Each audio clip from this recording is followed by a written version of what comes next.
En rojo, Llano Grande, nos están balaceando. En rojo, en rojo, en rojo. Llano Grande, apoyo.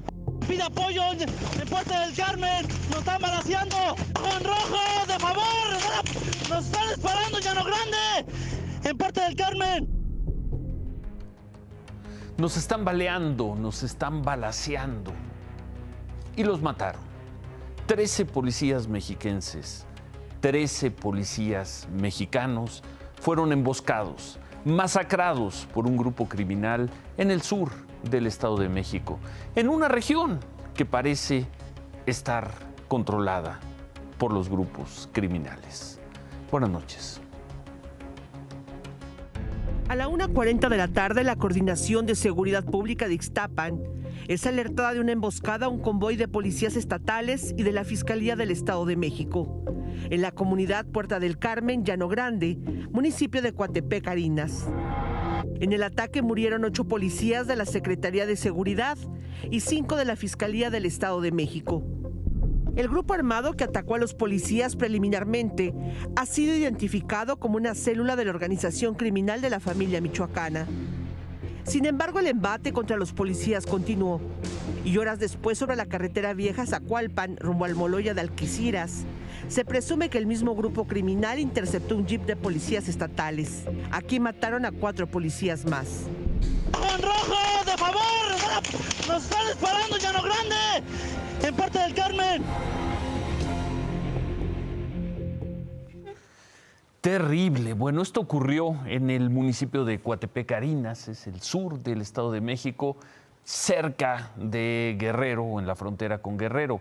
En este programa hemos informado de al menos otros 2 ataques contra policías ahí en esa región. En mayo de 2019, un ataque al fiscal regional de Ixtapan de la Sal, Mauricio Blancas, en una carretera cerca del municipio de Zacualpan.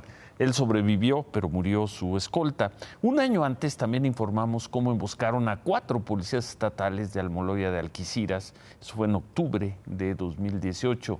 Los atacaron en un paraje y los mataron. Las imágenes de esa emboscada las obtuvo la Policía del Estado de México cuando detuvieron a algunos de los implicados. Ellos las tenían guardadas en sus celulares. Se habla de que hay zonas controladas por grupos criminales en el territorio mexicano. Este es un ejemplo. Ya vimos lo que ocurrió hoy. Recordemos lo que ocurrió en octubre de 2018. Ahora sí venimos por ti, comandante de la estatal, Saludos, perro, Vamos a matar al estatal aquí porque se andan metiendo a cagar el palo. ¿Sí? Aquí va a ser el lugar de los hechos.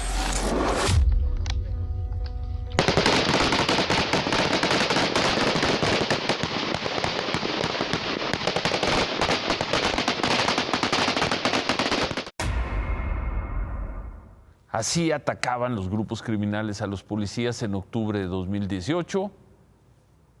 Así lo siguen atacando en esa zona, en esa región, en la frontera del Estado de México y Guerrero. Sobre la masacre de hoy hablaron las autoridades del Estado de México. Esta agresión es una afrenta contra el Estado mexicano. Responderemos con toda la fuerza y con el respaldo de la ley y la legitimidad. Las familias de los servidores públicos que fallecieron este jueves tendrán todo el apoyo y todo el respaldo de la Secretaría de Seguridad y de la Fiscalía General de Justicia del Estado de México. Vamos a ir por ellos y los presentaremos ante la justicia. Pues sí, y algo muy parecido debieron haber dicho las autoridades del Estado de México. Es una afrenta. Vamos a ir con toda la fuerza del Estado contra esos criminales, pero han pasado 2 años y medio y los ataques en esa región continúan. ¿Quién tiene el control de esa región del Estado de México? Anoche presentamos aquí las declaraciones del jefe del Comando Norte de Estados Unidos, el general Glenn Van Herk, diciendo que en México hay organizaciones criminales que operan en áreas sin gobiernos. Y este funcionario del Pentágono, este mando del Pentágono, calculaba que en esas áreas las áreas controladas por grupos criminales o con gran influencia de grupos criminales es más o menos 1/3 del territorio mexicano. Cálculo que hace la defensa de los Estados Unidos, que hacen los militares de Estados Unidos. Hoy le preguntaron al presidente López Obrador sobre esas declaraciones. Esto dijo. No es cierto lo que se sostiene, pero respetamos las opiniones de todos. Nosotros vamos a seguir teniendo buenas relaciones con el gobierno de Estados Unidos. No nos vamos a pelear con el gobierno de Estados Unidos. Pues sí es cierto, no es cierto, ahí están estos hechos, ahí están estas imágenes y ahí está esta región del territorio mexicano. Vamos a otro punto. Hoy fue dejado un cuerpo en una bolsa, plastificado, con un mensaje en una banca del Jardín Hidalgo. Esto, pues ni más ni menos que en el centro de Tlaquepaque, corazón de Jalisco. El cuerpo lo pusieron a mediodía, una zona muy concurrida. Los mensajes hacían alusión a que esta persona se llamaría Carlos Enrique Sánchez, le dirían el Cholo, supuestamente era líder del cártel Nueva Plaza. Este hombre apareció en un video rodeado de supuestos integrantes del cártel Jalisco Nueva Generación, confesando supuestos crímenes, y bueno, son ese tipo de videos que las víctimas graban bajo presión de sus captores. En fin, cruzamos todo el país, del oeste al este, del occidente al oriente, y llegamos a Nacajuca, en Tabasco. Ahí fue atacado a balazos el precandidato de Morena a esa alcaldía, señor de nombre Óscar Córdoba. De acuerdo con reportes de la policía, el señor se encontraba en el patio de su casa con otros familiares cuando le dispararon en una pierna. El señor Córdoba había tenido disputas con otros miembros de Morena debido a la candidatura del municipio, quizás sea otra forma de violencia, pero violencia en 3 lugares del país, violencia que alcanzamos a registrar. Esta tarde se informó que la Guardia Nacional y la Policía Estatal de Guerrero van a asumir la seguridad en Iguala. Van a ser 7 años de los hechos de Ayotzinapa, y otra vez tienen que llegar las autoridades federales a tratar de controlar la situación. Los policías municipales van a ser enviados a Tlaxcala.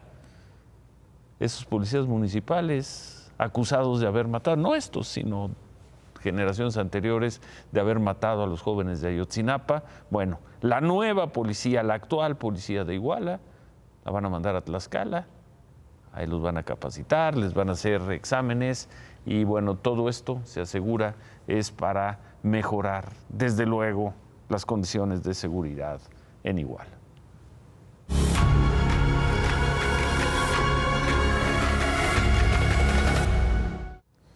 Y vamos a ver esta historia que es como un sello para este marzo de las mujeres, este marzo que tanto se ha hablado de la violencia contra las mujeres, de los asesinatos de mujeres, de los feminicidios.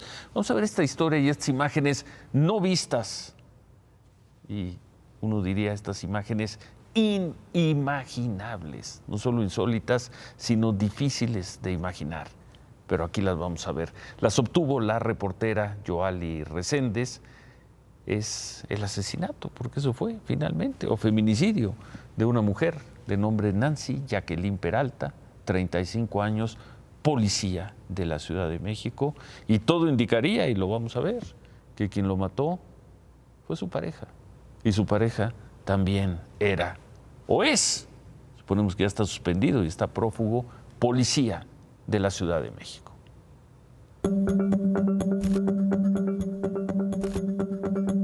La cámara de seguridad del edificio París, ubicado en Lago Mayor 192 en la colonia Anáhuac, registra a las 10 de la noche con 10 minutos la llegada de una moto de donde desciende la policía primero Nancy Jacqueline Peralta Romero, de 35 años, y su pareja sentimental, Gustavo Antonio García Ábalos, de 27 años, también policía de la Secretaría de Seguridad Ciudadana de la Ciudad de México. En la imagen se observa que Nancy Jacqueline carga entre sus manos una bolsa con desechables y una botella de vodka. Nancy Jacqueline y Gustavo tenían 5 meses de relación. Incluso se habían tatuado un par de coronas. Aquella noche del 2 de marzo, entraron al departamento 408, propiedad de los familiares de Nancy Jacqueline, donde cenaron, jugaron cartas y él bebió al menos 3/4 de la botella de vodka en 2 horas y media. A la medianoche hubo una discusión. Según el testimonio de un testigo, el cual consta en la carpeta de investigación, eran gritos, no se podía apreciar con precisión el motivo de la pelea, al menos duró 10 minutos. Se escucharon gritos en la recámara de al fondo, luego en la recámara que da al estacionamiento, y luego escuché un "no, no, no, Gustavo". El cuerpo de Nancy Jacqueline fue captado por otra cámara del edificio, cayendo del 4º piso al vacío, para estrellarse cerca de una camioneta blanca. Arriba quedaría el cortinero zafado encima de la ventana, con un muro de al menos 1 metro de altura. La cámara del estacionamiento registra el impacto de Nancy Jacqueline en la camioneta blanca.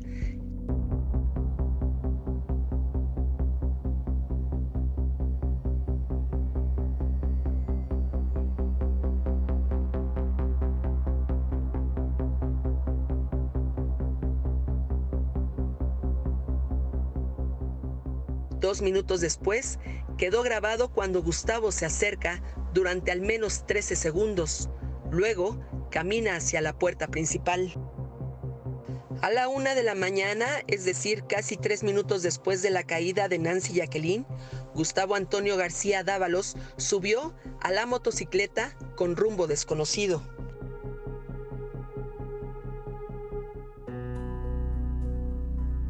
Fueron los vecinos quienes llamaron a las autoridades. Nancy Jacqueline aún tenía vida, pero por el impacto no podía pronunciar palabra alguna, balbuceaba. 15 minutos después, es trasladada en una ambulancia rumbo al ISSSTE de Tacuba. Y luego, una llamada. ¿Casa de Jacqueline? Sí, pero pues es que no mames, no sé ni qué pedo, o sea, no sé ni qué pasó, ni qué pedo. Yo estaba acostado en la cama. Sí discutimos, pero ya después ella me gritó y ya cuando vi ya se había aventado de la casa, güey. Pero ¿para qué te hubieras, Gustavo? ¿Te hubieras quedado ahí? Pero imagínate, tú sabes cómo se maneja la policía. Y me iban a agarrar y me iban a meter al bote y en lo que siempre me estaban, iba a pagar. Yo me acosté en la cama, te lo juro, por Dios, y yo no tengo nada, no debo nada. Pues te estoy matando. Pues si no debías nada, Gustavo, debiste de haberte quedado. Ni siquiera sabes cómo está Jacqueline y la dejaste sola. Pues sí, yo me estoy moviendo, ya te estoy marcando, ya voy para allá. No tengo la manera, no tengo las llaves de la moto, no tengo nada. ¿Te estás moviendo para qué? ¿Ya para qué? ¿O qué vas a hacer? Jacqueline ya no está ahí. No, se la llevaron. Nancy Jacqueline murió 9 días después a causa de los traumatismos causados por la caída. La necropsia determinó que no tenía alcohol en su sangre.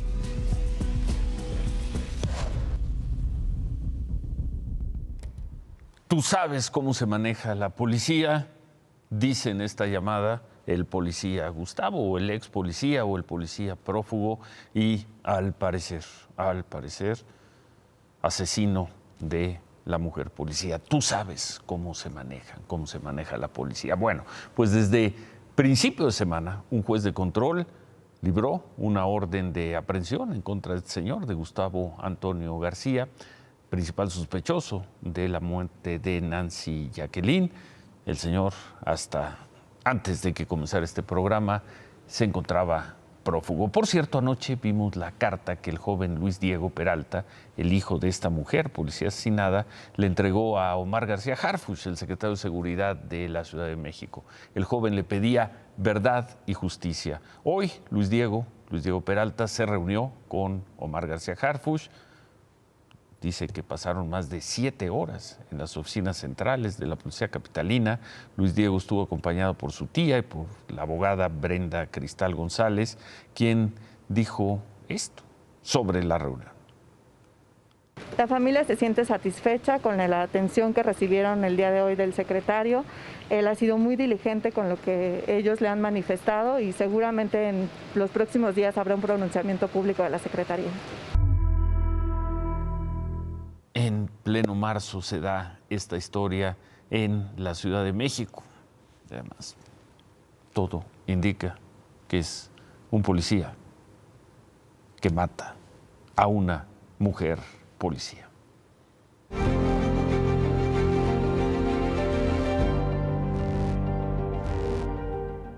Bueno, información relevante hoy, especialmente para todos los mexicanos que se pusieron ya la primera dosis de la vacuna de AstraZeneca y que supuestamente entre mediados de abril y mediados de mayo se pondrán la segunda o les pondrán la segunda dosis.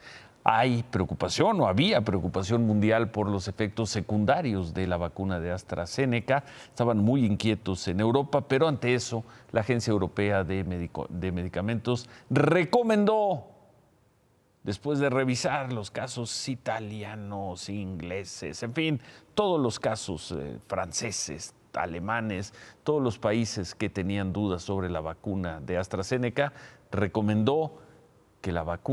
dijo que la vacuna es segura y que se debe seguir aplicando. I want to reiterate that our scientific position is that this vaccine is a safe and effective option to protect citizens against COVID-19. I think we just have to continually remind ourselves of what a difficult situation we are in. This pandemic is causing lives. We have vaccines that are safe and effective that can help prevent death and hospitalization. We need to use those vaccines. Entonces, la Agencia Europea de Medicamentos asegura que la vacuna no está asociada a la de AstraZeneca con un aumento en el riesgo de coagulación. Sin embargo, determinaron que se debe informar a los pacientes de una posibilidad remota sobre estos eventos, estos coágulos. Además, dicen que van a seguir analizando casos que se han detectado. La autorización de la Agencia Europea de Medicamentos fue suficiente para que Italia, Francia, España, Alemania retomaran la vacunación con AstraZeneca. Y si las negociaciones con Estados Unidos concluyen con éxito, en menos de un mes también lo hará México. El canciller Marcelo Ebrard anunció temprano un acuerdo con el gobierno de Estados Unidos para que México tenga más vacunas contra el coronavirus. Pero fue la vocera de la Casa Blanca quien dio los detalles. I can confirm that we have 7 million releasable doses available of AstraZeneca. 2.5 million of those we are working to finalize plans to lend those to Mexico. Las vacunas de AstraZeneca no han recibido la autorización de las autoridades regulatorias de Estados Unidos. Por ello, el gobierno estadounidense analizó la posibilidad de prestar dosis de esta vacuna a otros países, como México. De acuerdo con la vocera de la Casa Blanca, el préstamo podría ser pagado con dosis de AstraZeneca o de otra farmacéutica. A mediodía, el canciller confirmó en Twitter la cantidad de vacunas que recibirá México y agregó que estas vacunas serán utilizadas para la segunda dosis de más de 800,000 adultos mayores en México. Las primeras dosis de la vacuna de AstraZeneca se aplicaron en México a mediados de febrero y, de acuerdo con las recomendaciones médicas, la segunda dosis deberá aplicarse entre el 15 de abril y el 15 de mayo. Parece una buena noticia, pero hay varias preguntas. Primero, ¿cuándo llegarían esas vacunas a México? Las vacunas que nos va a prestar Estados Unidos y que luego supongo que les devolveremos con otras vacunas de AstraZeneca, de estas que se pueden producir, terminar de producir en México o que lleguen de otros países. ¿Cuándo van a llegar? 2.5 millones de vacunas. No se dio la fecha. Supuestamente mañana se informará en algún momento del día, probablemente en la conferencia del presidente López Obrador. Y queda la pregunta también, ¿Estados Unidos puede entregarle a México una vacuna que ellos mismos no han autorizado? ¿No hay ningún problema de regulación? Preguntas que suponemos dudas suponemos que se van a despejar mañana. Y Estados Unidos está dando esos lujos, entre comillas. Ellos no están vacunando con AstraZeneca porque mientras nosotros apenas nos acercamos a los 5 millones de vacunas, pues ellos están en 115 millones, casi 116 millones. Ellos tienen una población de 340 millones, nosotros de 130, redondeando cifras, pero la diferencia, y ahí está ese gráfico, entre el avance de las vacunas de ellos y la de nosotros es muy grande. La gran mayoría de las vacunas se han aplicado en el gobierno de Joe Biden. Por cierto, esta noche el presidente Biden tuiteó: mañana vamos a llegar a una gran meta, a 100 millones de inyecciones en los brazos de las personas. Es una meta que el presidente Biden se fijó para los primeros 100 días de su gobierno y la va a cumplir en el día 58. Aquí, en el segundo día de aplicación de vacunas en las alcaldías de Tláhuac, de Xochimilco y de Iztacalco en la Ciudad de México, unos 40,000 adultos mayores recibieron su segunda inyección. Qué bueno. No hay, al menos en la Ciudad de México, ya no hay desesperación, ya no hay enojos, ya no hay gritos, empujones, cancelaciones. Hay alegría y hay personajazos. ¿Ya va a hacer planes de vacaciones y fiestas o todavía no? Pues nomás hay que juntar la lanita para irnos siquiera un rato a rascarnos la panza a la playa, ¿no? ¿Ahora sí ya? Sí, ya. ¿Ya la va a armar entonces para Semana Santa? Sí. Bueno, ¿cómo se llama usted? Yo me llamo Bruno Díaz. Bruno, ¿a poco como Batman? Bruno Díaz Villanueva, para servirle. Pero no es inmune usted, aunque se llame Bruno Díaz. No, sí me llamo. No, digo, no es inmune, no. De todas maneras le hace mal el bicho. Sí. ¿No? Sí, no me perdona. No se vuelve Batman. No, eso no perdona. Don Bruno Díaz ya con sus 2 vacunas, felicidades. Bueno, las cifras de hoy en coronavirus, si bien no son los números de hace un mes, siguen siendo cifras muy altas. Ahí está el número de mexicanos reconocidos, muertos por coronavirus en las últimas 24 horas. El total aceptado, reconocido por la Secretaría de Salud, 196,600, más los reconocidos por el INEGI, ponen la cifra, vamos a llamarla así, oficial de mexicanos muertos por coronavirus por arriba de los 230,000. Pero esta noche el doctor López-Gatell, pese a estas cifras, pese a esta situación, aprovechó para hacer lo que más le gusta al doctor López-Gatell, un autoelogio. Otra difamación fue que yo prometí que el 8 de mayo íbamos a llegar al pico máximo y que se iba a acabar la epidemia. Jamás dije eso. Lo que describí es la curva epidémica de predicción de la Ciudad de México y mostré que el pico iba a ser alrededor del 8 de mayo, cosa que ocurrió. Y también hablé de una epidemia larga que iba a tener un punto medio en el verano, cosa que ocurrió, y que posiblemente habría un repunte a partir de octubre, cosa que ocurrió. Si todo lo ha hecho también, doctor López-Gatell, si ha acertado en todo, lo cual es muy cuestionable, ¿qué explica que al día de hoy, un año después del primer mexicano muerto reconocido por coronavirus, las autoridades reconozcan 230,247 personas muertas, mexicanos muertos? ¿Cómo explica? Si todo lo han hecho también.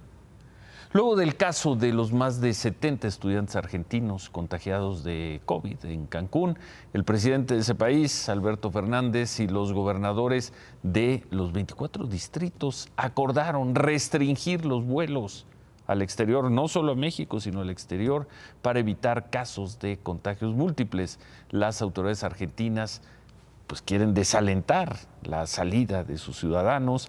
Hasta esta noche no se ha informado qué vuelos y con qué frecuencia se van a reducir. El aeropuerto de Cancún, Quintana Roo, recibe 3 vuelos semanales procedentes de Buenos Aires. Y cerramos la información del COVID con las cifras de todas las noches. Estados Unidos, pese a pues el milagro que están haciendo con las vacunas, ahí va camino a los 600,000 muertos y el desastre, la tragedia, al parecer fuera de control, que es Brasil, camino a los 300,000 muertos. Hoy, otra vez, Brasil muy arriba de las 2,000 personas. Ya no hay comparación, Brasil no tiene comparación ni siquiera con Estados Unidos. Qué desgracia. Bueno, hablábamos del acuerdo de México y Estados Unidos para el envío de vacunas tempranos. Medios de Estados Unidos, el New York Times, el Washington Post, reportaron que Estados Unidos habría aceptado prestar las vacunas de AstraZeneca, lo que veíamos hace unos momentos, a cambio de que México endurezca las medidas de migración. La vocera de la Casa Blanca dijo que no, que son negociaciones separadas, pero bueno, eso dice la Casa Blanca. Lo cierto es que temprano nuestra Secretaría de Relaciones Exteriores tuiteó que para prevenir la propagación de COVID, México va a imponer restricciones al tránsito terrestre para actividades no esenciales en la frontera norte y también en la sur. Esas restricciones ya existían en el norte, pero no en la frontera sur. Quizá una cosa no tenga que ver con la otra, pero ¿cómo? Parecería lo contrario. Esta es una persecución política, soy mujer inocente, soy trabajadora, soy una mujer del esfuerzo y no tengo miedo. Yo voy a dar la cara porque soy inocente de lo que se me acusa y no me voy a esconder. Este es un acto del gobierno de la ciudad que no me quiere permitir participar y que siempre quiere callar a todo lo que se opone a hechos. Sí, claro que te firmo. Por supuesto, y voy a demostrar mi inocencia y voy a denunciar a este gobierno y lo voy a exhibir a nivel internacional. Así detuvieron anoche agentes ministeriales a Diana Sánchez Barrios, líder ministerial de la Ciudad de México, líder de los vendedores ambulantes del centro histórico. La Fiscalía de Justicia de la Ciudad de México informó que está acusada de extorsión agravada por supuesto cobro de piso a comerciantes. También la acusan de robo agravado en pandilla. De acuerdo con la Fiscalía, hay 5 carpetas de investigación en su contra. Por lo pronto, la señora Diana Sánchez Barrios está presa en Santa Marta, Catitla, al menos hasta el lunes, cuando se dé la audiencia para determinar su situación legal. Por cierto, el titular de la Unidad de Inteligencia Financiera, Santiago Nieto, tuiteó que han bloqueado en coordinación con la Fiscalía de la Ciudad de México a 7 personas físicas y jurídicas con cuentas que tendrían que ver con las presuntamente operaciones ilícitas de Diana Sánchez Barrios. Desde anoche, en cuanto se supo de la detención de esta mujer, líder de vendedores ambulantes, familiares y amigos protestaron afuera de los juzgados en la colonia Doctores, protestando contra los jueces. Bueno, hoy distintos grupos de personas afines a Diana Sánchez Barrios bloquearon zonas del centro de la ciudad, bloquearon 20 de noviembre, Izazaga, Chapultepec, Bucareli, partes de Insurgentes, de Tlalpan, hicieron una protesta que dicen que va a ser permanente en los juzgados de la colonia Doctores. En todas esas manifestaciones, lo que le piden a la autoridad es un juicio justo para esta lideresa de ambulantes. En otras cosas, el presidente López Obrador defendió su política energética. Hoy estuvo, y es 18 de marzo, estuvo en el municipio de, en su región, en Centro, en Tabasco, para conmemorar la expropiación petrolera. Visitó un nuevo yacimiento que se calcula tiene una reserva de 600 millones de barriles y ahí aprovechó para criticar lo que se hacía en el pasado. Dijo que se desaprovecharon yacimientos, dijo varias cosas más. Nunca más casos como los de Odebrecht o el de la compra a precios inflados de las plantas de fertilizantes, ni la entrega de moches o sobornos a funcionarios y a legisladores todo lo que representa significa una vergüenza. La actividad económica sigue sin recuperarse. Al darse a conocer el dato de febrero y en muy buena medida por la falta de gas, la economía se contrajo 4%. ¿Esto a qué nos lleva? Que ya no crecimos en enero, ya no crecimos en febrero y es poco probable que crezcamos en marzo. ¿Y de dónde va a salir el 5,5%, el 6% de crecimiento? Si no hiciéramos nada en la economía nacional, si no hiciéramos nada, si fuera cero, así como el que hubo en 2019, la economía crecería 3,5% por una cuestión aritmética. ¿Qué es lo que se espera? Primero es que la economía empiece a tomar velocidad en la medida que empiezan a tomar velocidad las vacunas y que se sigue dando el impresionante crecimiento de Estados Unidos. Estados Unidos va a crecer 5,5 y 6,5 de acuerdo con las estimaciones que acaba de hacer la Reserva Federal de los Estados Unidos. Eso nos va a jalar en algunos sectores de la economía. Vamos a seguir anclados en esto que somos muy malos. La inversión sigue cayendo en el país, ha caído más de 20%. Sí, el 1 de abril, cuando se presenten los precriterios económicos, la base para hacer el planteamiento económico, la estimación es de 5,5% y logramos crecer 5,5% en este año, llevaría a que los 3 primeros años de esta administración la caída en promedio sea del 1%. O sea, caíamos 1% en enero, 1% en el 19, 20 y 21. ¿Te acuerdas cuando esperábamos crecimientos del 6 y cosas así?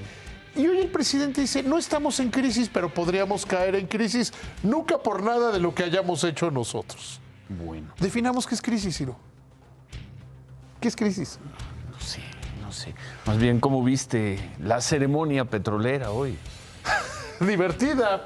Pues divertida para Divertida porque es, mira, totalmente ochentera y hubo una serie de declaraciones de Romero que son verdaderamente ¿De Romero impresionantes. de Champs? No, de Romero, el director, ¿cómo se llama? Octavio Romero. Lo mismo. El director Más de Pemex. preocupado en la poesía del nombre, por qué le van a poner a la planta, que en explicar lo que es verdaderamente relevante. Es la segunda vez que dice que la deuda de Pemex ya no es de Pemex, que es de todos los mexicanos, que la Secretaría de Hacienda va a entrar al rescate. Se está hablando de que la Secretaría de Hacienda va a emitir bonos, 6,500 millones de dólares en bonos, que es lo que debe Pemex. Los va a emitir a cargo de la deuda soberana para quitarle la carga a Pemex. ¿Te acuerdas cuando Pedro Aspe inventó la deuda que se pagaba en dólares en pesos? Los tesobonos. Los tesobonos. ¿Y te acuerdas cómo acabó la historia? Con el error de diciembre y el desastre de la economía. Pero bueno. No sé por qué cuando oigo a Octavio Romero decir que Hacienda va a pagar la deuda de Pemex, pero que van a ir y van a venir. Suena tesobonos. Pienso en tesobonos. Remátala, David. Mañana es muy probable que venga la primera suspensión definitiva en el tema de la ley de la industria eléctrica. Habrá que ver porque son más de 35 amparos. Javier. Buffet hoy, Ciro, nada que exagerar, pero gana México en el fútbol, casi pierde un portero un ojo en la Europa League, vacuna de los atletas mexicanos y acoso sexual en Puma. Regresamos con esas imágenes. Y regresamos, vamos a estar de vuelta en el Estado de México, donde mataron, ¿no? Donde cazaron y acribillaron a 13 policías. Y regresamos también con la pregunta de ¿cuánto territorio mexicano sigue bajo control de los grupos criminales? Volvemos. Anoche informamos aquí que de acuerdo con el Pentágono, es decir, de acuerdo con las autoridades militares de Estados Unidos, los grupos criminales tienen control sobre 1/3 del territorio mexicano. Algo de información debe tener el Pentágono para lanzar una afirmación de ese calibre. Y ya vimos hoy cómo en una zona del sur del Estado de México, los grupos criminales atacan con criminal regularidad a las fuerzas del orden. Controlen o no esa parte del territorio mexicano, hoy se cobraron 13 vidas de policías mexiquenses, de policías mexicanos.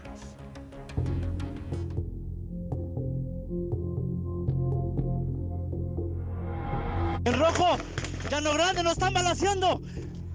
En rojo, en rojo, en rojo. Llano Grande, apoyo. Pide apoyo en Puerta del Carmen. Nos están balaceando. En rojo, de favor. Nos están disparando, Llano Grande. En Puerta del Carmen. Descansen en paz esos 13 policías mexicanos. Buenas noches.